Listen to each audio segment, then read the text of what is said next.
The night shift at Harlow County Dispatch was quiet, the way it always was on Tuesday nights in November. Sarah Monroe had worked this job for 11 years. She knew the sounds of the building by heart, the hum of the fluorescent lights, the low murmur of the police scanner, the occasional creak of the walls settling into the cold. She was on her third cup of coffee when the call came in at 2:17 a.m. 911, what's your emergency? The woman on the other end sounded older, maybe 70, her voice thin with the particular worry of someone who almost didn't call. She introduced herself as Mrs. Caldwell. She lived on Ember Lane, she said. She was calling about her neighbor's house, number 412. Sarah's hand stopped moving.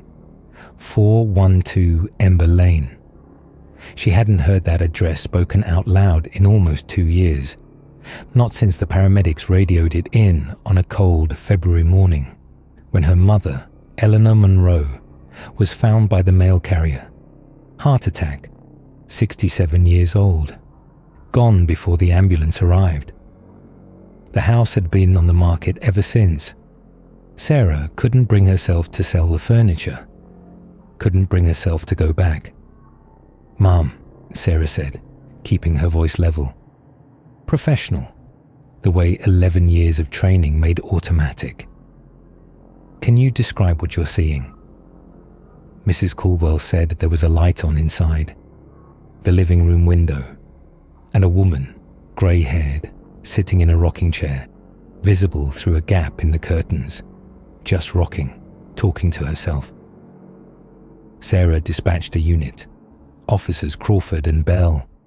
Routine wellness check, possible trespasser.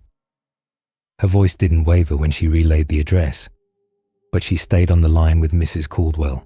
She told herself it would procedure. It wasn't. "Can you still see her?" Sarah asked. "Yes. She hasn't moved much, just rocking and talking. I can't make out what she's saying." Sarah's pen tapped the desk 3 times without her realizing it. She made herself stop. "Can you describe what the woman is wearing?" A pause. "Mrs. Caldwell was squinting through the dark," she said. Then, "Some kind of robe, or a house coat. Blue, I think, with little white flowers on it.